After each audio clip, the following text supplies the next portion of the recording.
Hi friends, we're going to go ahead and read the last story in the Adventures of Frog and Toad. In this story, and I'll turn my camera a little bit so you can see better. This story is called Days with Frog and Toad. And like our other two Frog and Toad stories, there are 5 chapters. So in this video, we'll go ahead and read the first 3. So the chapters are here in our table of contents. You can see we've got Tomorrow, the Kite, Shivers, the Hat, and Alone. So we're going to go ahead and read the first 3 chapters in this video, and then we'll read the last 2 in our last video. So turn the camera so you guys can see pictures. Actually, let's do this. There we go, a little bit better. All right. Toad woke up. "Drat," he said. "This house is a mess. I have so much work to do." Frog looked through the window. "Toad, you are right," said Frog. "It is a mess." Toad pulled the covers over his head. "I will do it tomorrow," said Toad. "Today, I will take life easy."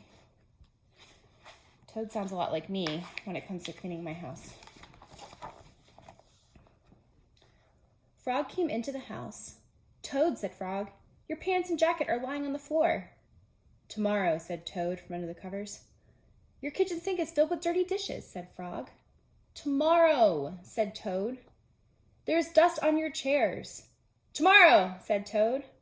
"Your windows need scrubbing," said Frog. "Your plants need watering."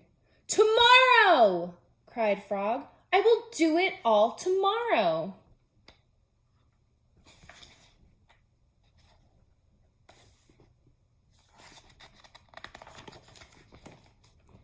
Toad sat on the edge of his bed.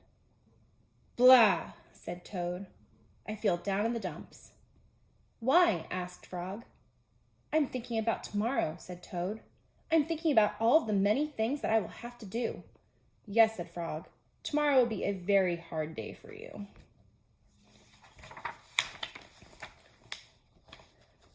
"But Frog," said Toad, "if I pick up my pants and jacket now, then I will not have to pick them up tomorrow, will I?" "No," said Frog. "You will not have to." Toad picked up his clothes. He put them in the closet. "Frog," said Toad, "if I wash my dishes right now, then I will not have to wash them tomorrow, will I?" "No," said Frog. "You will not have to." Toad washed and dried his dishes. He put them in the cupboard. "Frog," said Toad, "if I dust my chairs and scrub my windows and water my plants right now, then I will not have to do it tomorrow, will I?" "No," said Frog. "You will not have to do any of it." Toad dusted his chairs. He scrubbed his windows. He watered his plants. "There," said Toad. "Now I feel better. I'm not in the dumps anymore." "Why?" asked Frog. "Because I've done all that work," said Toad. "Now I can save tomorrow for something that I really want to do." "What is that?" asked Frog.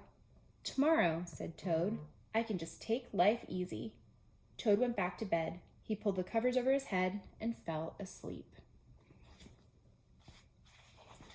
That's the end of our first chapter. We're going to go ahead. Our next chapter here is called The Kite. What do we think this chapter is going to be about? We can look here at our picture. We've got some clues. It looks like maybe Frog and Toad are going to go fly a kite. Let's see. Frog and Toad went out to fly a kite. They went to a large meadow where the wind was strong. "Our kite will fly up and up," said Frog. "It will fly all the way up to the top of the sky." "Toad," said Frog, "I will hold the ball of string. You hold the kite and run."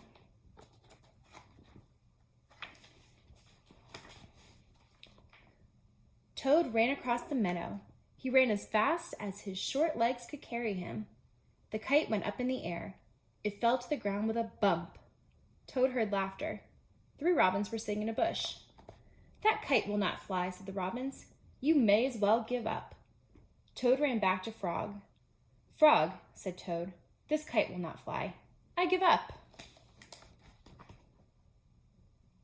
Wonder what Frog is going to say. "We must take a second try," said Frog. "Wave the kite over your head. Perhaps that will make it fly." Toad ran back across the meadow. He waved the kite over his head. The kite went up in the air, then fell down with a thud. What a joke, said the robins. That kite will never get off the ground.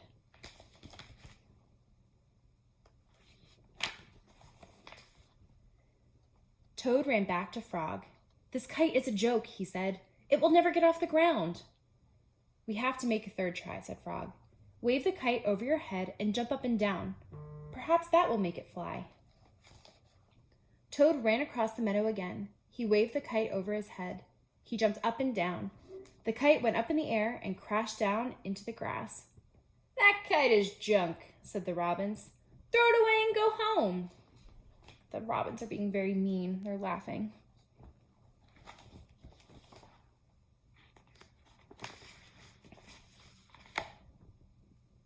Toad ran back to Frog. This kite is junk, he said. I think we should throw it away and go home. Toad, said Frog. We need one more try. Wave the kite over your head, jump up and down, and shout, Up, kite! Toad ran across the meadow. He waved the kite over his head. He jumped up and down. He shouted, Up, kite, up! The kite flew into the air.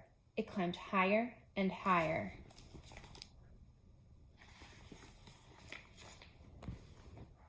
We did it, cried Toad. Yes, said Frog. If a running try did not work, and a running and waving try did not work, and a running, waving, and jumping try did not work, I knew that a running, waving, jumping, and shouting try just had to work. The robins flew out of the bush, but they could not fly as high as the kite. Frog and Toad sat and watched their kite. It seemed to be flying way up at the top of the sky.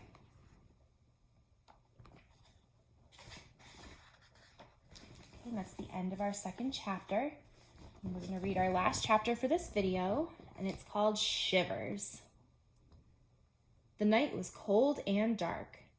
Listen to the wind howling in the trees, said Frog. What a fine time for a ghost story. Toad moved deeper into his chair.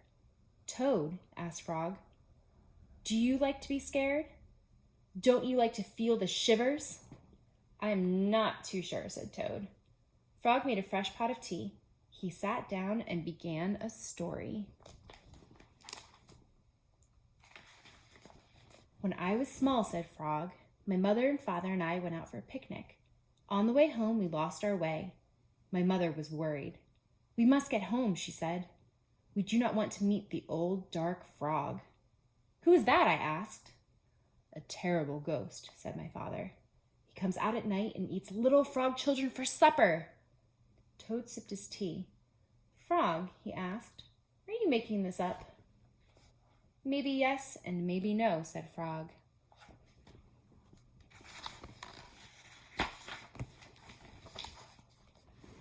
My mother and father went to search for a path. They told me to wait until they came back, said Frog. I sat under a tree and waited. The woods became dark. I was afraid.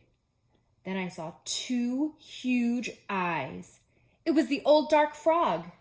He was standing near me. As you can see, there's little frog and there's old dark frog. Frog, asked Toad, did this really happen? Maybe it did, maybe it didn't, said Frog. Frog went on with the story. The dark frog pulled a jump rope out of his pocket. I am not hungry now, said the dark frog. I've eaten too many tasty frog children, but after I jump rope 100 times, I will be hungry again. Then I will eat you.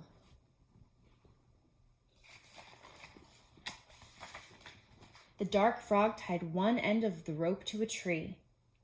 Turn for me, he shouted. I turned the rope for the dark frog. He jumped 20 times. I am beginning to get hungry, said the dark frog. He jumped 50 times. I am getting hungrier, said the dark frog. He jumped 90 times. I am very hungry now, said the dark frog. What happened then? Asked Toad. I had to save my life, said Frog. I ran around and around the tree with the rope. I tied up the old dark frog. He roared and screamed. I ran away fast. As you can see, there's the old dark frog tied to the tree, and there's our friend Frog running away. I found my mother and father, said Frog.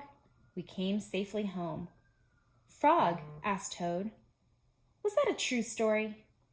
Maybe it was, and maybe it wasn't, said Frog. Frog and Toad sat close by the fire. They were scared. The teacups shook in their hands. They were having the shivers. It was a good, warm feeling. And that is the end of our third chapter.